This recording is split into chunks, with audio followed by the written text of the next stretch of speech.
You don't have to Hello be and here.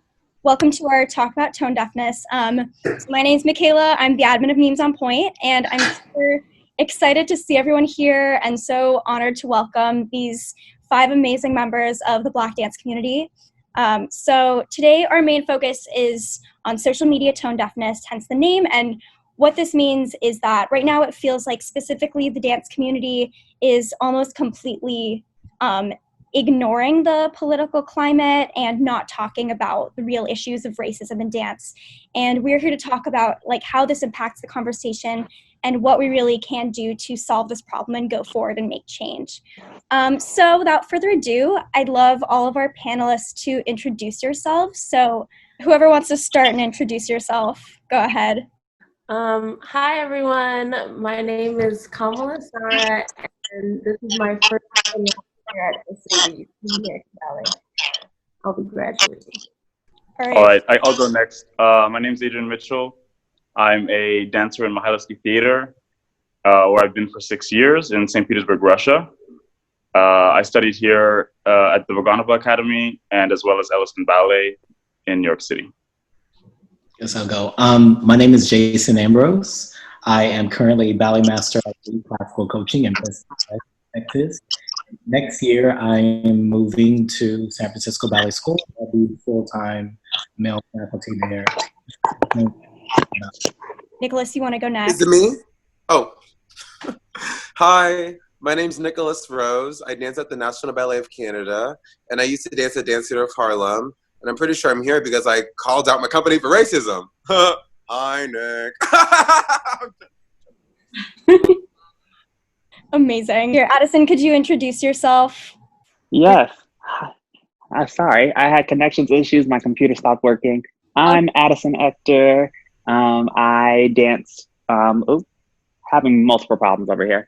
I danced for Complexions Contemporary Ballet for 5 years, and then I moved abroad to Europe and danced for Ton's Company Innsbruck. I can't even say it. Ton's Company Innsbruck, and I'll be flying back there next year because I just took a year off to recover an injury. But yeah.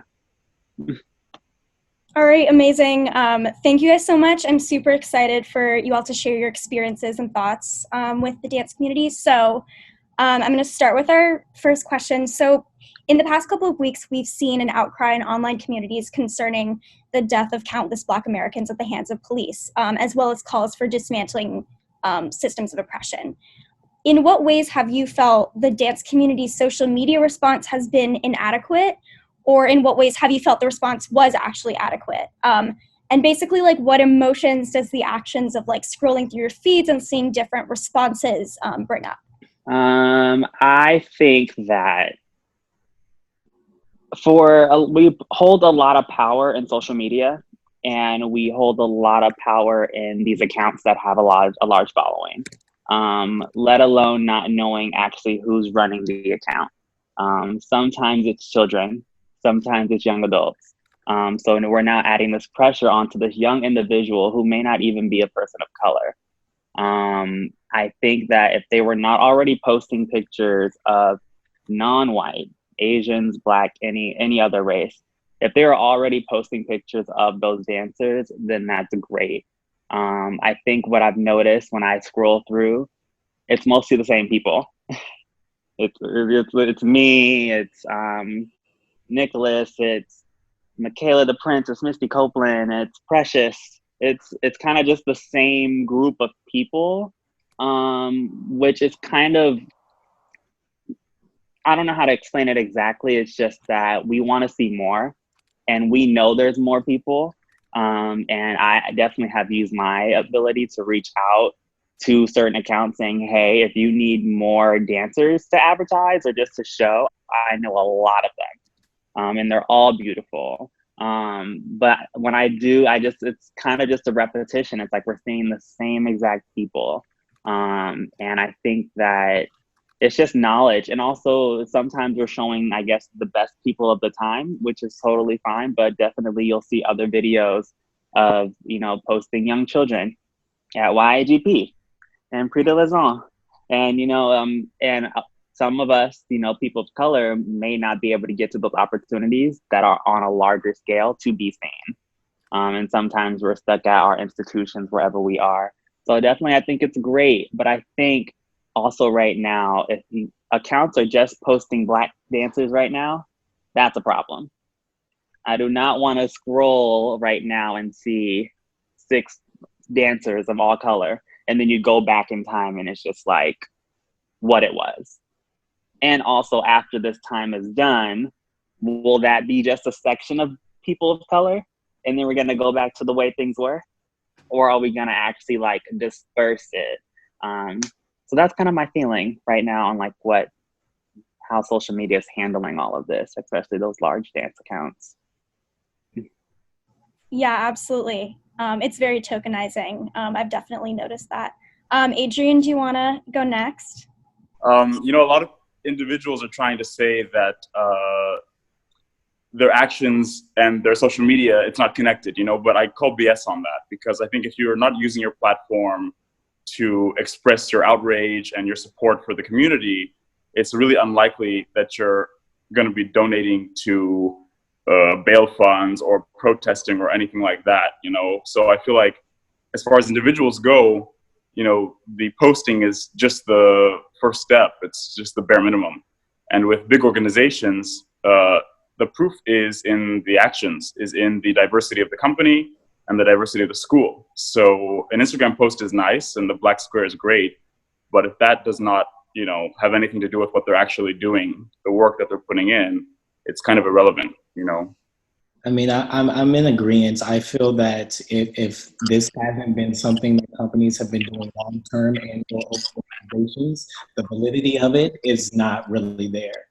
And speaking to some companies that I personally know of and organizations that have worked for, I just think most of them may not even have had a Black person on faculty or a project track. So whoever came together to cultivate and come up with these statements, they didn't even have a person of color's input. And I know an organization that I worked for, and they put out a statement, and I was like, well, it would have been nice for you to consult the 4 African American members of your faculty before you put this statement out to see, do you agree with this? Are we saying something false? It's good to say that you said something, but again, the over time consistency is what speaks the most. Well, when I was younger, I used to follow all of the ballet or dance accounts out there on Instagram. And as I grew older, I just got frustrated with the lack of representation, and I just stopped caring. So I unfollowed like most of the ballet accounts out there. And I mean, I feel like their posts are just sort of a reaction to what's going on. I'm not sure how genuine it really is after the fact. That's how I feel. My next question is, so some dance companies and organizations have taken to social media to condemn racism in America, while others have not. So in your experiences working with different like companies, and by companies I mean it could be literally ballet companies or like different brands of some kind, like brands of dancewear or something like that. Basically, like, has their social media approach to the Black Lives Matter issues matched their actual year-long actions on behalf of marginalized communities in dance? Like, in other words, do you think dance companies' current words match their actions? I would say that from the ballet world, and I'm not even really directly in the ballet world because I'm considered ballet to just be classical ballet. And I came from a world of contemporary ballet and kind of neoclassical. So I kind of stem away from the large organizations like Houston Ballet, PNB. I kind of just, classical ballet scares me. I don't like it. I want to get down with the group thing. When it comes, like, I really wish that Nicholas was on here because he's really spearheading the fight to really speak up on these white organizations that come from a long history of ballet. Ballet, you know, it wasn't started for us. It wasn't started for the people like us. But I posted that 2020 is here and some of the best dancers in the world are of this color. And we're killing it. And I think that social media and companies that are posting on it you can acknowledge it, but if you're not actually getting your corporation, your institution together into one room so that everyone can be heard, then it's not doing anything. And I think that's kind of the thing that everyone's coming with social media, is that you can post it, but what are you doing? And sometimes, you know, some people are fine with just posting social media. Like some people are like, I feel like this is good for me with my brand, with my market, but it's also about like, how are you actually instituting a change? Like, and it's hard, and a lot of people are afraid, but it's like, you know, fear, once you pass that fear level, it's like a roller coaster. You don't want to get on it, and then you get on it, go over the hill, and then you're like, fine. You're like, oh, that wasn't that bad. So I think we just have to just do it. Organizations need to come together, get all their dancers together, employees, administration, board of directors, and actually talk it out. Yeah. I mean, I feel like for ballet companies, it's all about diversifying, and that starts in the school. As far as dance brands and, you know, dancewear brands and all of that, that has to do with, you know, a larger pool of Black dancers. You know, we have a lot of Black dancers, and a lot of them don't get the opportunities that they deserve. But it seems like now everything becomes tokenism because they're just looking for the Black dancer that's there, when in reality, we don't have enough of them. You know, it's up to ballet companies, it's up to schools to make sure that they are creating a diverse group of dancers that reflect the world that we live in. And if we don't have that, then, you know, every time it's going to be searching out for a Black person to, you know, kind of fit their quota, which is the unfortunate reality. And that also has to do with, maybe like Addison said before me, that a lot of Black dancers are shying away from classical ballet simply because they maybe don't feel accepted. I don't know for his situation, but in general, they don't feel accepted. They don't feel appreciated. They don't feel like they fit in, or whatever it is. They feel alienated in the ballet world. So it's about acceptance and Black dancers feeling like this is not just for, as he said, for, you know, this Eurocentric vision of what a ballet dancer looks like. I just feel like I kind of want to tag along what Addison and Adrian said. I think, again, with getting those Black dancers, because it does begin in the school, most certainly, but getting those Black dancers in the door is a part of the representation. I teach in two separate different worlds. You know, I teach at the classical ballet school, and then now going to San Francisco Ballet, but also I teach on the touring dance convention. And I've been approached many times about when students of color are there and their teachers come up to me and they say, seeing somebody like you that looks like them at the front of the room teaching ballet, not teaching hip hop, not teaching jazz or modern or some of the genres that we are pigeonholed in, it is very important for those kids. And I think schools need to look at the diversity of their staff and say, is our staff just one way, just because we want it to be, or because, you know, these are our friends that we know and we brought in the door? Or are we searching for a wide range of talent that represents everybody? So, you know, when you go to this school, that you can find anyone who looks like you who's there. So you have that role model, and the same thing is in the companies as well. And I think that's very important for young dancers to see and feel when they try to go and pursue something. They need to have something to aspire to, that they connect with. I feel like ballet companies and ballet schools are trying, but you either do it or you don't. And I mean, for me, I feel their words don't really match their actions. I feel it should have been happening years ago. It should have already started. And I mean, it takes this much for people to even post a black square on their profiles. And I feel it's not enough. Yeah, absolutely. Nicholas, do you want to answer this question, or do you want me I actually didn't hear the question because I got booted out, and then yeah. For sure. It's basically, I'm asking about, like, do the actions of large companies that are currently posting about the issue actually, like, match what they're saying? Like, are they practicing what they preach? Not until they're held accountable, which is not our responsibility. And that's my answer on that. Okay, well, okay, if we want to really dissect that, we need to stop making it a dancer is getting triggered by this and that and sadness, and think about who's the real puppet master here, okay? So when you really look at that bigger picture, because no one likes to look at the bigger picture. People like to minimize things, but you have to bring it to a bigger context and how it's actually affecting more than just one person, right? And so I feel that when you're not putting yourself in a position of me, you're able to actually cognitively think about everybody else and probably what they're going through the minute that the clock strikes 6 and everyone leaves the studio. Because we all know that when we leave the studio, which Jason is going to be probably treated differently than Sasha DeSola. And everybody knows that, right?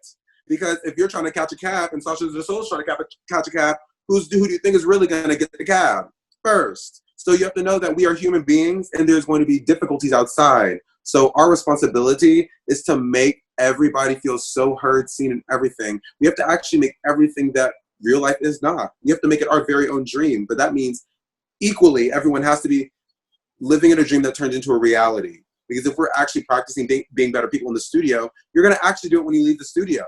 It's not something like a part where if you're Albrecht on stage, you can walk outside and I'm Albrecht. No, you're just another dude down the block. So what I'm really meaning to, Jason's weak right now. I know, let it out. Yes. Yeah, no, it's the truth. It's the truth. Everybody knows what I'm talking about. I'm just a vessel at this point. Did that answer your question? No, thank you so much, Nicholas. So the third question is similar. It's kind of a similar topic, but basically now that we've identified kind of like the weaknesses, like some strengths but some weaknesses of the dance community's response to the current political climate, let's talk about ways that we can like really amend our approach to this issue. So what would you guys say the best ways are for companies, like both dance companies and like industries of things the dancers need, like dance wear, point shoes, stuff like that? What are the best ways that companies can genuinely practice anti-racism in a manner that isn't performative but enacts real change? That's a tough question. And I feel like it's like we have suggestions, but we don't have the answer because we're not in that position of power. We're not in that, we're just the artists. And mostly all organizations, they separate the artist from the administration. So we're just separated from it. So we're put in our own little box, let alone then trying to understand what are they doing? What are they hearing? What are they saying?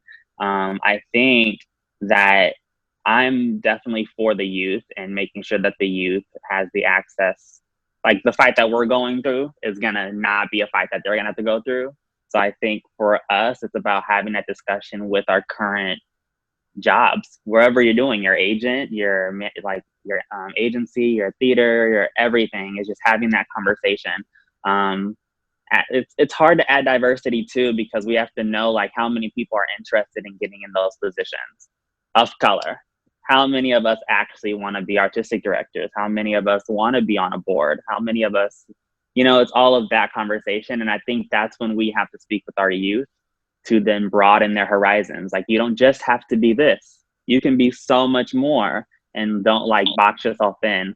So I think that it's just mostly the people that are already here in your position, just go head on to the organizations that you're in and spearhead the conversation, to let it be known that we need to get this solved now before the next generation comes up here and tries to, make it a little bit easier. It's going to take time, but yeah, that's my answer. May I add something? Yes, I love what you had to say, Addison. However, when it comes to spearheading conversations, you also have to know that the person on the other side may or may not get triggered. So there's also the sensitivity of kind of telling the person what the issue is, but also you have to hold them accountable for them to understand where they play their part. And so a lot of people like to, one thing I've noticed with artistic directors, and I've actually spoken to quite a few of them in the past few days, And none of these directors I've spoken to actually have this mindset. But there are a few that I've experienced personally that have, you know, the eyes are closed and the ears and mouth are open, or the ears are closed and the eyes and mouth is closed. The eyes and mouth are open. And so it's just one of these things. And finally, there's like this veil that's lifting where everything is kind of opening up. And so the transparency in the dance world is actually getting better. But with that being said, you know, you have to also not lay your trust too much into people's word. Meaning you don't want to write the scripts, but you also want to look at everything objectively and see how it might piece together. I just got out of a meeting with the company, which is why I'm late, because we were in a discussion since 3:30 about anti-racism. And we had a guest speaking, I will not mention her name. And in this,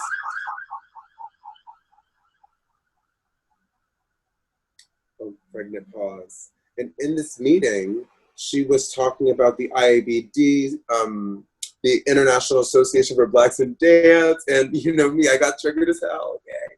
So when she was saying, I'm a part of this, and this is the greatest organization, and we've reached out to this company and that company, and you get a contract, and you get a, it was a real Oprah type of thing. You know what I'm talking about, and I don't make the rules. I'm just the vessel at the end of the day, okay?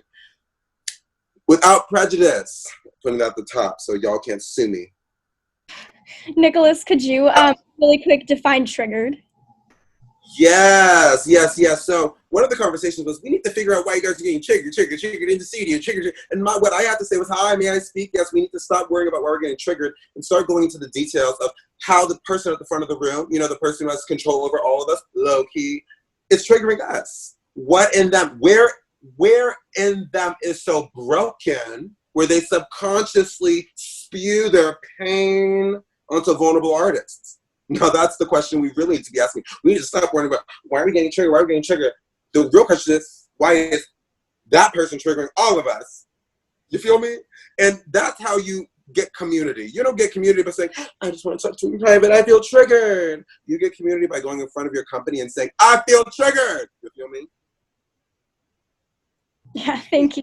Actually, get to the ending part of that IABD story. Yeah. So when I went to that, so it was a big painted picture that it was all so hunky-dory, and I had something to do with that. Well, I got there, and there was 100 vulnerable young men between the ages of 13 and about 25, came from all around the world, all walks of life, etc. And we got there, and it was in a tap studio that was freezing cold, with 0 bars, with 21 artistic directors, run by Brandon Perry Russell and Rasta Thomas, which I'm not going to say anything, and I'm not going to share my personal opinion because that's wrong. But it was extremely intimidating in a sense where they were giving us the hardest combinations. They were giving these young men like, jete, without even saying, let's do like a plie. 64 counts to the right and to the left, trying to make us actually look weak. And then say, come on, guys. This is your one opportunity. Don't blow it. Breathe. And so it's like, you're not getting, you guys are wanting to scoop these black babies up out of the water, but you don't even want to understand how they got in the water in the first place. How culturally insensitive. The worst part was they put us up in a bunch of semicircles like a slave send-off, and each of those white directors had their clipboards looking up and down, not even saying, hi, what's your name? Where do you come from? Did it take a lot of money for you to get here? Do you know how you're going to get back home? You know, questions that, you know, average Joe Schmoes like myself would be asking. But they didn't. They said, what's your number? Next. Scratching your name off in front of you. I'm watching these young men, each and every one of them basically get assassinated by each of these directors. It was disgusting. Two people knew that there was an issue. The first person, K Mazo, shout out to K Mazo, because she went up to me, she said, oh, no, Nicholas, this is ugly. I'm like, oh, okay, what's up, girl? What's up? Share with me. Eric Hall didn't say anything. No one said anything. Robert Garland didn't say anything. Virginia Johnson didn't say anything. Yeah, what's scary is that what Nick said, his experience was with one of these organizations one of the only organizations, one of 2 or 3 that I know of, that are supposed to be supporting Black dancers. That's really scary that he had such a bad experience, and I personally have never felt support from these organizations.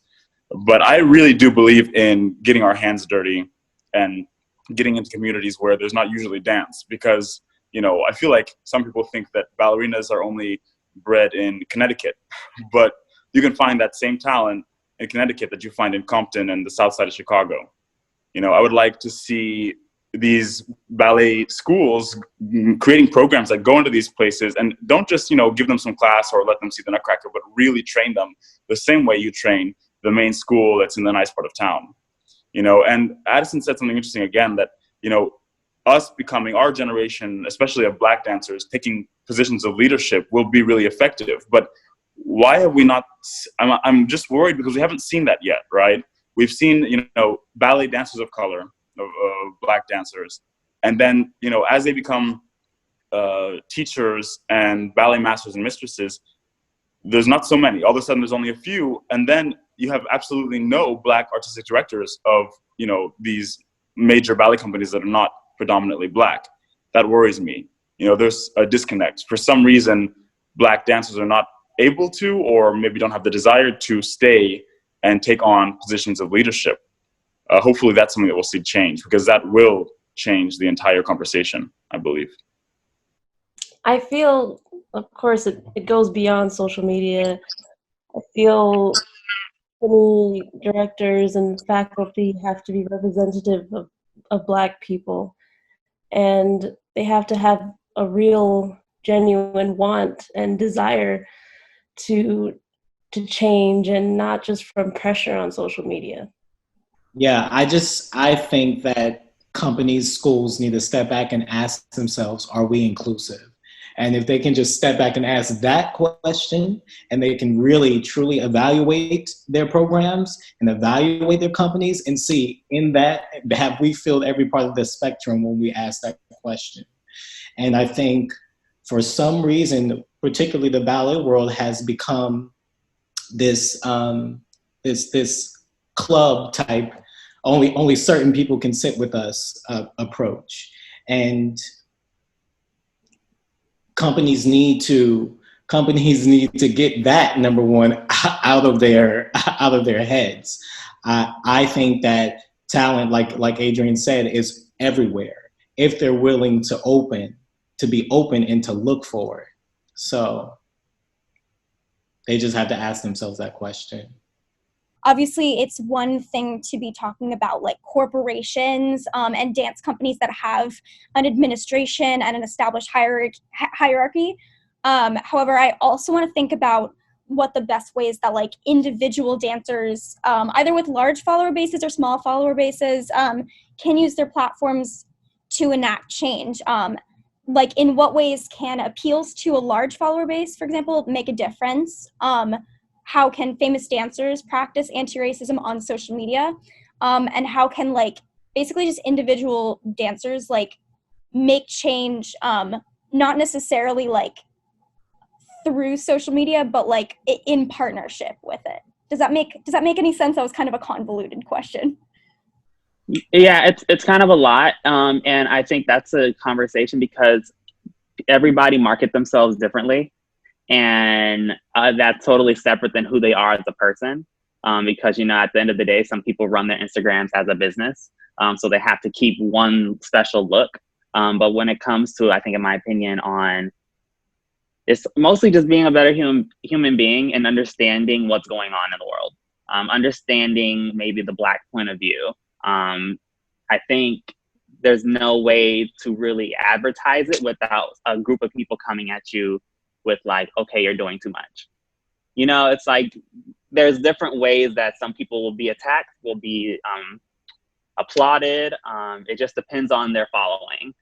So I think that also it's just like you have, I don't know, I can't really tell larger people with large followings what to do. Mostly that if they know in their heart and heart that they're doing the right thing of just being a better human and understanding the human experience of every culture, then I think they're like on the path to at least passing that along to people that they run into. Yeah, I mean, the idea of allyship is some sort of sacrifice for, you know, your fellow human. So I think you have to demand change. And I think that the average person can do that by only supporting ballet companies that are diverse. You know, you go and you see a sea of white, then ask for your money back. And if they don't give it to you, don't buy any more tickets. You know, it's kind of that simple, because that's how you support ballet companies, by going to see them. And that's the only way you can really stop them. When they feel that financial hit, they might, from a large group of people, it might actually change how they're doing things. Yeah, I think the big dancers with that audience, you can take a look at themselves as well and see, you know, am I advocating for people, especially even the dancers of color who have big followings? Am I advocating for people who look like me? The ones there's some who I feel like who've gotten big that are enjoying their spot, which of course they should, but they should still at the same time be doing everything in their power to connect with their community. I think going into these places and literally teaching classes to young kids of color, going into these communities and even using students of color to get on their.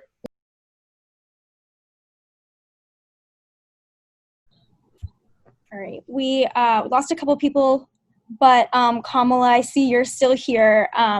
If you want to take a stab at that third question for the people that are here. I feel it relates to what I said earlier. We all know that ballet is not inclusive of Black dancers in traditional classical ballets, and I'm not sure how much change could be done. We don't need superficial ads or even the black squares. Representation that is also shown equally with all dancers, and it has to be the norm. For example, SAB, School of American Ballet, they post Black dancers on their Instagram when they are asking for donations for diversity. They don't just post their Black students, Black dancers, just to show them. I feel it's insincere. Yeah, it's like performative activism. Yeah, absolutely. I think personally that it's a bit of a double whammy, because yes, oh God, it's a little bit fake that they're posting on Instagram, but you also have to know a lot of white people's souls is involved with Instagram. So think about affirmations. If you say it enough times, you're going to get it. I have wealth. I have abundance. I have health. If you keep saying it, it's going to be fine. You're going to be great, and everything that you're saying will come back to you. So if you're constantly sharing, I hate racism, and you're spending all your money, you're going to then look at your receipts and be like, oh yeah, man, I'm even putting my money into this. You're going to start believing it low-key. So honestly, give these white people a chance. Because guess what? They're kind of sort of like reborn. It's like goo goo gaga racism, you know? So it's all good. You got to have empathy for the fact that they are trying their hardest, their absolute hardest to get by. Because if you don't help them, that'll just show how much of a shithead you were from the start, honestly. And some of my relationships have actually gotten stronger simply because some of my white friends have not actually said anything racially biased towards me. And so it really does also show you who has been there the whole time. And when it comes to the actions, a lot of people are too afraid to do it. So Black people, it's your responsibility to allow them to know, no, you cannot put your guilt on me. But if you do a little bit of your own education and come to me with some real questions, you might be able to talk. Wink, wink, okay. You know what I'm talking about? Mm-hmm. Yeah, Michaela. Mm-hmm. I'm joking, girl. You're awesome. I'm muting myself.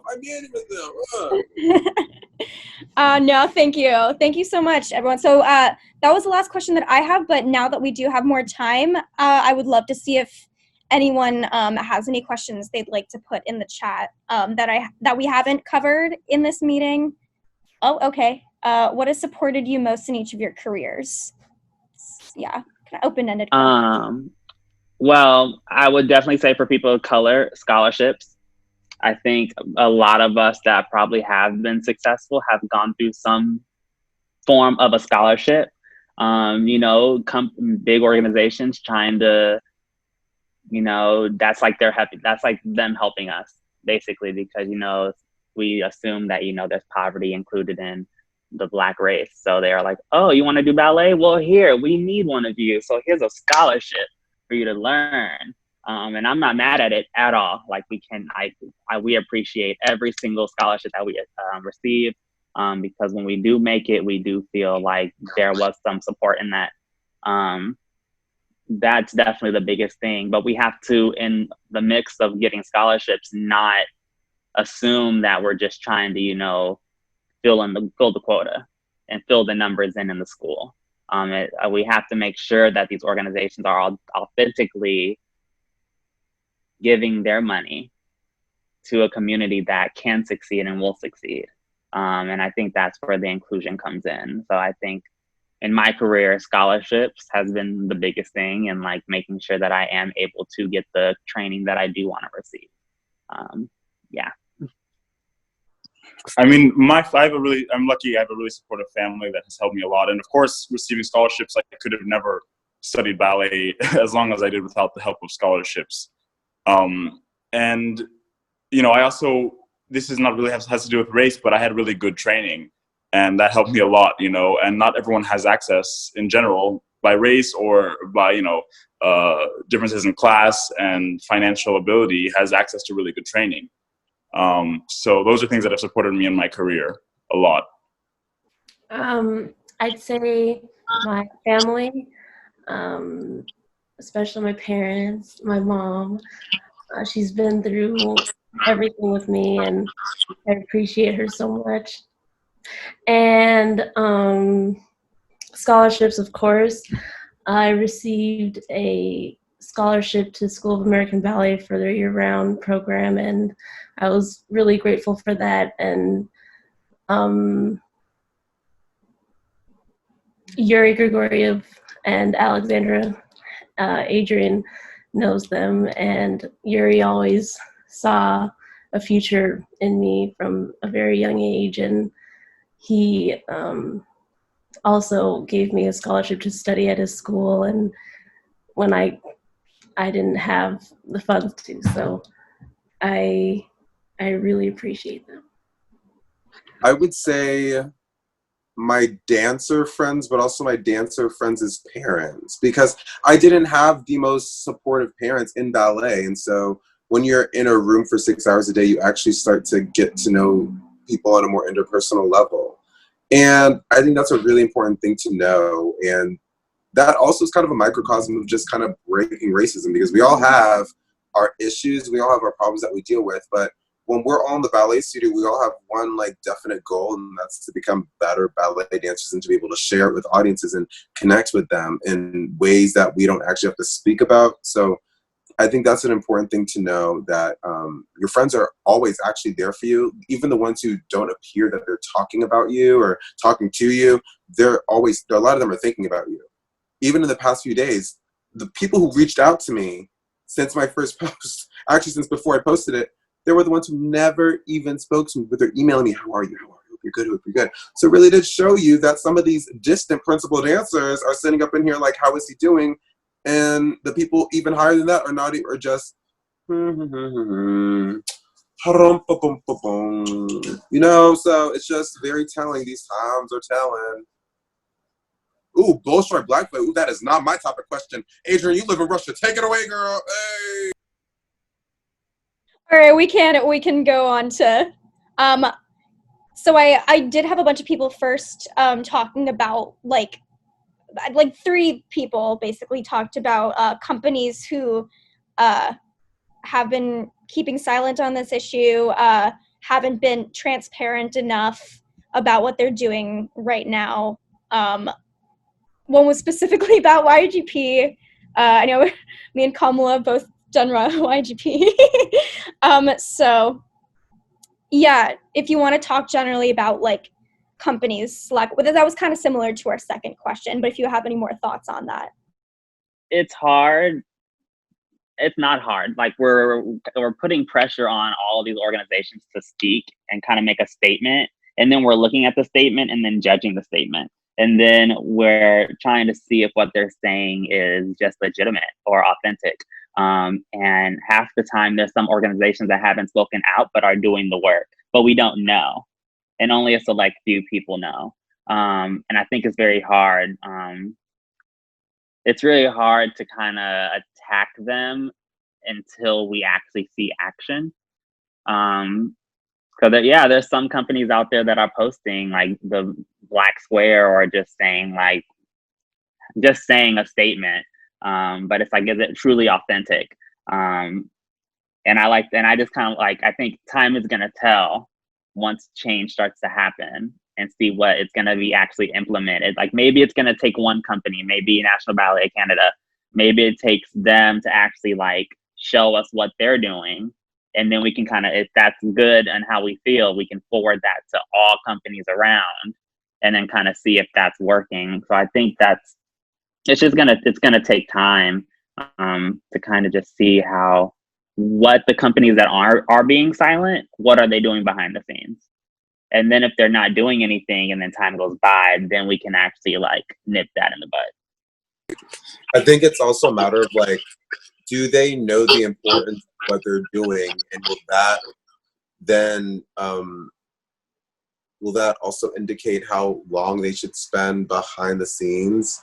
So if you put into context about what happened to George Floyd, I mean, if that was your employee and you suddenly got a call that so-and-so, there's something wrong with so-and-so, and then you're on the news and then you see everyone's posting about it, but you wait 7 days and you find out that it's actually the person who you thought it was, how would you feel about that? You know, that's a real question. And then they would think, what do you think they would really think?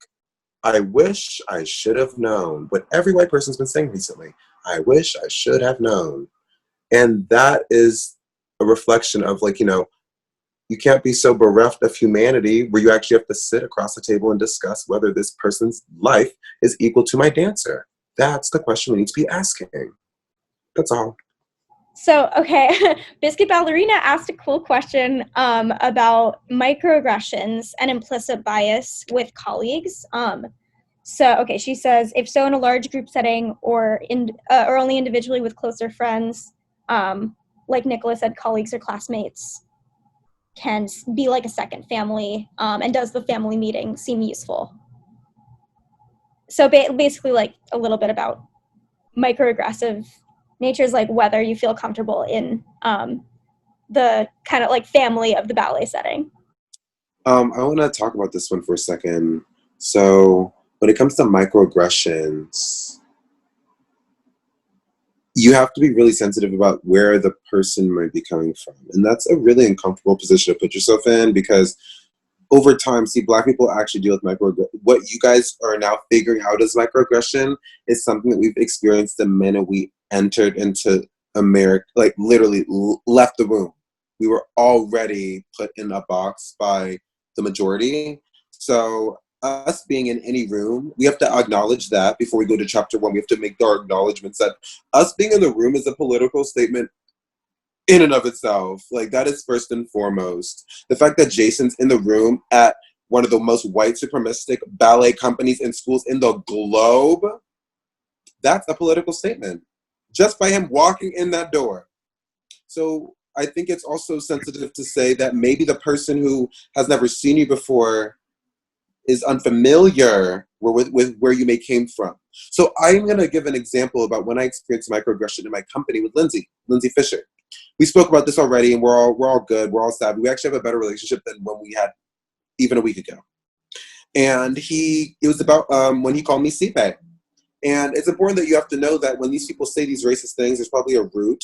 And we have to know that a lot of it comes from deep-rooted love, which is really odd. But if you put into context, if a wife murders her husband, who are they going to look at first? Isn't it crazy? Because they group love and hate so close together that it's almost sometimes invisible. So he told me my roommate at SAB was John Elaine. For you guys who don't know, John Elaine was a soloist with National Ballet of Canada and was literally the most beautiful male dancer ever in that history. And he was not promoted to principal and was not given any principal parts because Alexander Grant dehumanized him in front of the whole company, saying, you know, I'm never actually going to give you this because you're a Black man. And in London, we don't put Black men on stage. It's not going to happen. And Lindsay felt a deep sense of hatred for the organization, actually. And so he took it out because he felt the pain of his friend dealing with that. He took it out in the organization for years and years and years. And when he called me Sipe, it wasn't actually him trying to exclude me. It was actually him trying so hard to not make it racist, where he included me too much. So it was actually a sense of, I cannot exclude him because of how they excluded this man who looks exactly like him and represents what he stood for. Because John Elaine was also affiliated with Dance Theater of Harlem. John Elaine was also a choreographer and a teacher around Canada and in New York City. And so a lot of him reminded me of him. And he didn't understand that. And so he actually just grouped this all together. And so we have to get into the psyche of these ballet rehearsal directors. I don't like the term mistress or master. It's nasty. We're working on that. I'm working on that. We gotta work on that. We gotta get that name out. Ew. Hello, master so-and-so. Yeah, drop the ballet. It's nasty. It's nasty. Okay, so, and mistress, we're not even gonna go into that. I'm gonna mute myself because we're not even gonna go into that. Well, I felt it when I got to SAB, actually, especially in the partnering classes. I was the only Black girl that was offered anything at the summer intensive, and there was actually an email sent out about racism and how there were parents calling and talking about, my daughter didn't get this, blah, blah, blah. And that was just weird. And then, I mean,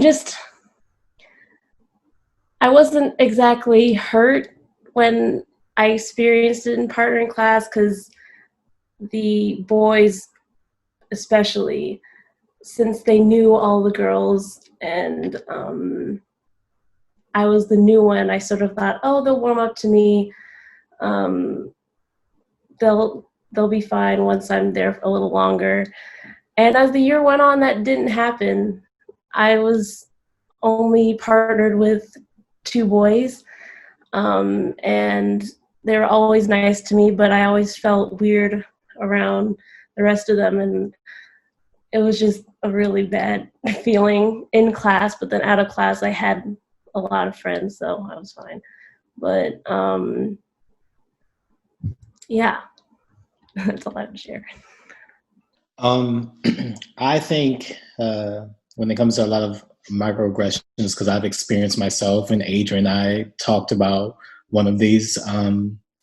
I was with my kids at the ballet competition, and I got asked numerous times if I was the contemporary teacher for the school. And you know, at a ballet competition, when students are listed in the program, it says their coaches right beside it. Obviously, the director and myself are listed, yet I would still be asked if I taught contemporary. And, you know, kids are participating in open stage and things like that, and I'm there going through their variations with them. But somehow, at the culmination of the weekend, my director gets recognized as best teacher, yet I don't. And we were both a collaborative teacher of our students. So I think in those instances, the leaders of these organizations need to be aware and need to look at these kind of things and see that they are happening right underneath their nose with the people that they put into place to make these decisions and to be the face of their company. They have these people running around who are doing these things when they are not present. And if they don't know, in my opinion, that's no excuse. I don't care if they're in the room or not. They should be aware of everything that goes on. And if there's something done wrong, they need to correct it. Yeah, just as well, like Nicholas Rose schooled me on what a microaggression is. I now know what they are more. I understand better what they are because of him. But I experience them a lot. You know, there's always that, you know, you're in a really high-level classical ballet school and someone says, oh, you should try out for Alvin Ailey or Dance Theater of Harlem. And it's like, I'm not qualified, as I said before, I'm not qualified to go to Alvin Ailey. I would not last a day there. I'm a classical ballet dancer. That's my training. So, you know, you experience them a lot. We've all experienced them. And I'm glad that we now can understand what they are better and where they come from and how to deflect them and call them out for what they are. So basically, this one is about like thoughts about non-people of color, so white people, trying to bring awareness to this issue. And like, I know there's a lot of people that I've heard saying like white people are afraid to talk about it because it's something that doesn't affect them. I guess, so this question is asking like, how can white people best make sure that the voices of people of color are amplified? I think majority of what I'm seeing on social media right now, which I hope everyone's kind of seeing, is that we're just holding our fellow peers, our white peers, just accountable. And it's not so much about what you're saying in public, it's about what you're saying in private with your family and with your friends. And if you are noticing a hint of any kind of racial injustice, being able to speak on it. I was in a conversation with my job. I work for Lululemon. And we had a staff meeting, and there was one white man. He was expressing how he has very close friends that he grew up with, very close, years of friendship. And he's now sitting in a room with his friends that are talking about the Black Lives Matter movement in a very negative way. And, they have the right to their opinion, but then he also is a very sweet person, comes to work in a diverse room, and he's like, I didn't know what to say or do in that moment because he didn't want to lose a friendship. I think that if our white peers can understand that he's worried about losing a friendship, about speaking up about an issue, when people of color will speak up about injustices in a job and can lose their job. This is something, that's why you see a lot of people of color are afraid to speak up. That's why a lot of people of color will deal with the whips at work, but will go home and cry themselves to sleep. These are the things in the ballet company. We do a nutcracker. I've only done 2 in my life. We do a nutcracker and only get casted as Arabian or Spanish. And hoping that hopefully in the future we'll get Cavalier. It's things of that nature that we want more and we hope for more. Oops, I'm back. Hold on. There we go. We want more and we hope for more, and we just want everyone to be held accountable for what they're saying behind the. I'm all about behind the scenes. And you can be public, you can show your support. That is great. We love it. But are you able to have that conversation with your friends and your family? And really just saying, are you understanding on what's going on? Like, it's a human to human response. That's all we're really looking for. So that's all I mean, a white person's privilege is what allows them, kind of like what Addison said, it allows them to speak out and not fear the repercussions.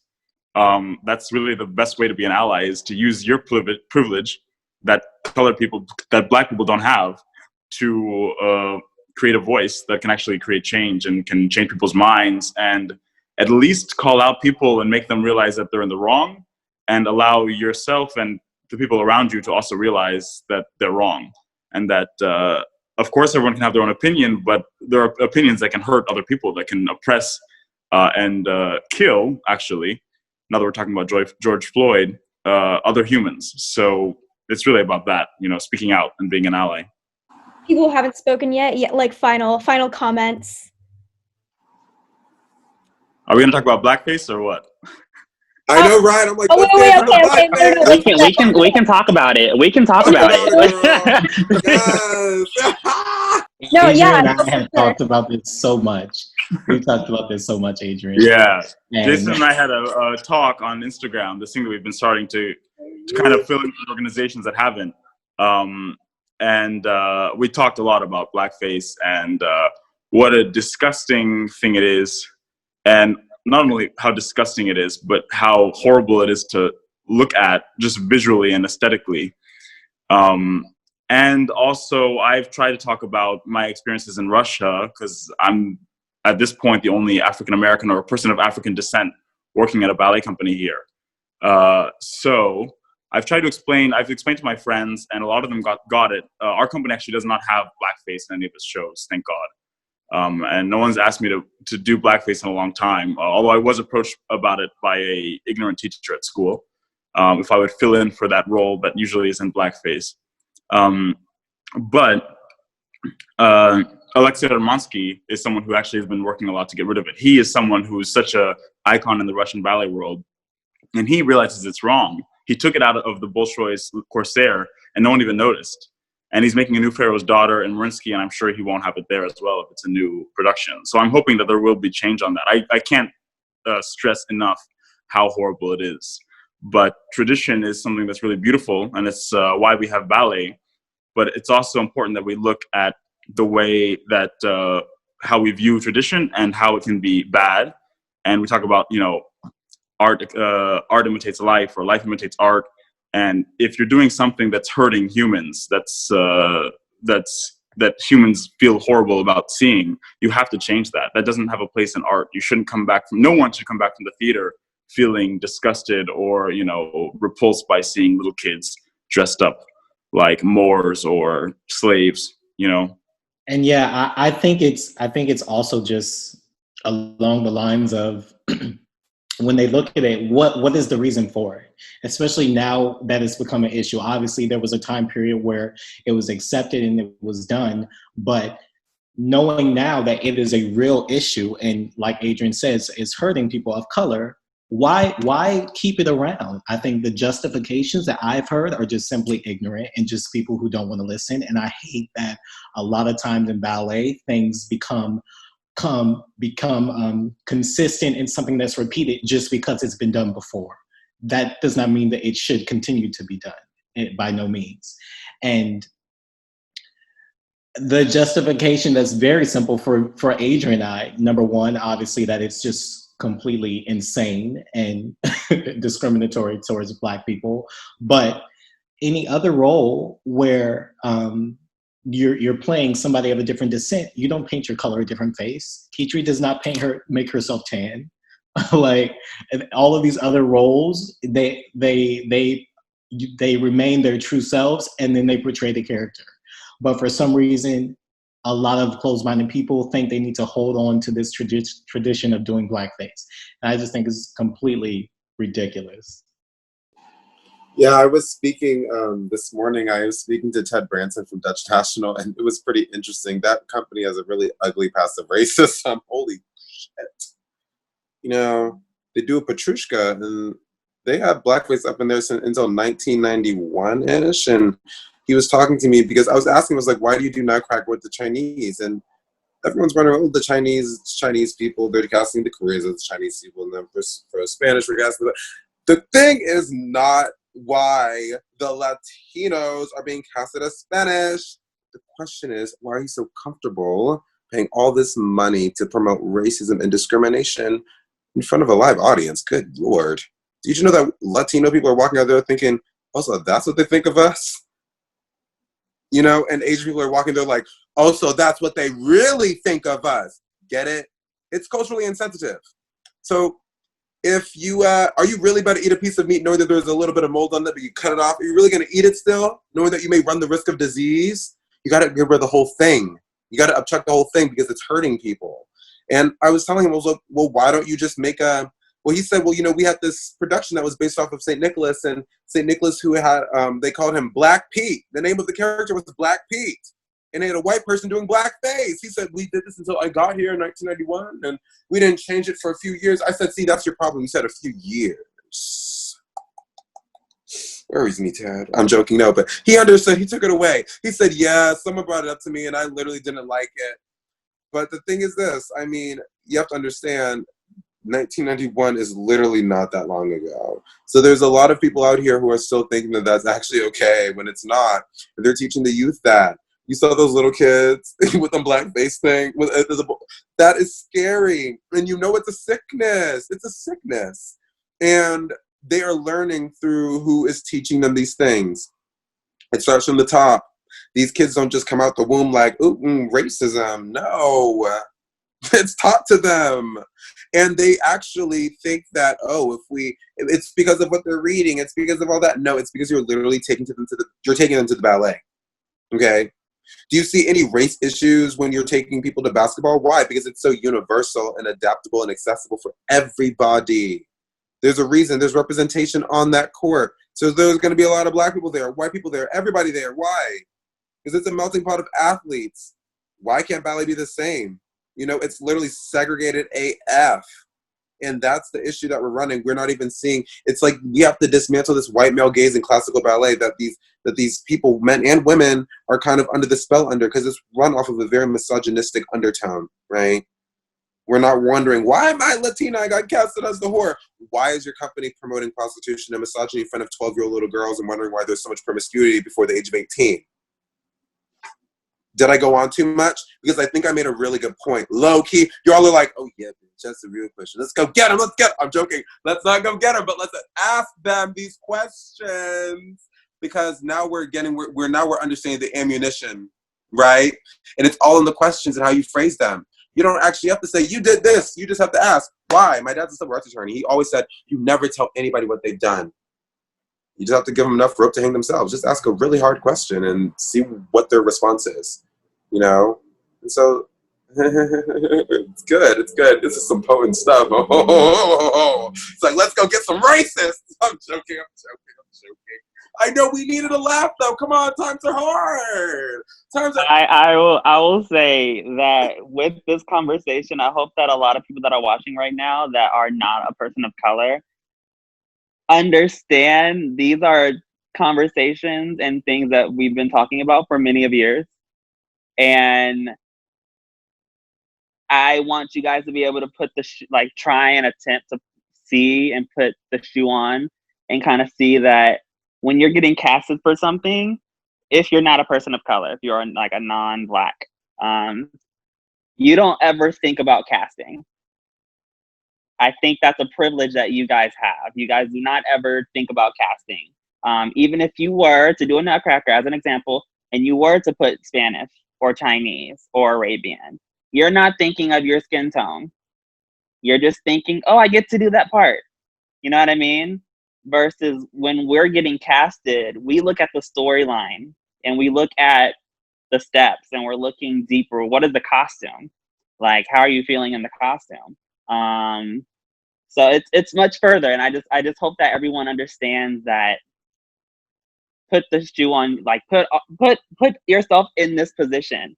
We're talking about race. We're talking about our skin that we wake up in every morning, and that when we go into the ballet studio, we're aware of everything. We're super hyper aware, and just take into yourself when you go into the studio, how aware are you? Are you aware of your Black colleagues and dancers and students and how they're being treated and the casting that they're being put under?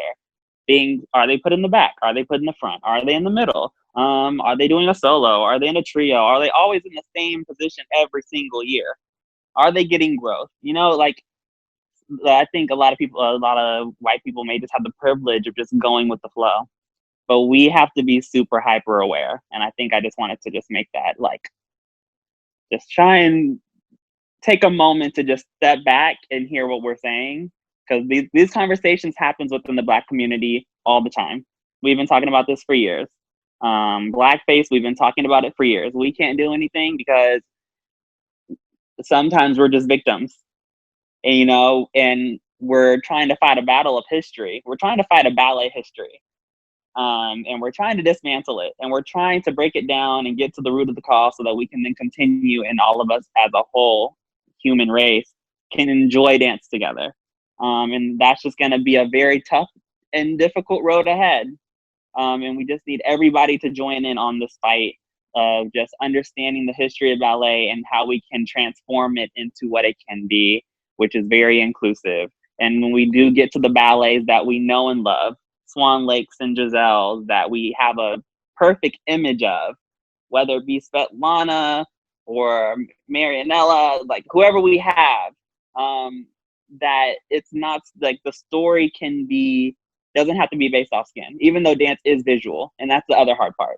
Dance is visual. So when it came to blackface, they wanted to give their audience the visual that we were talking about a Black person.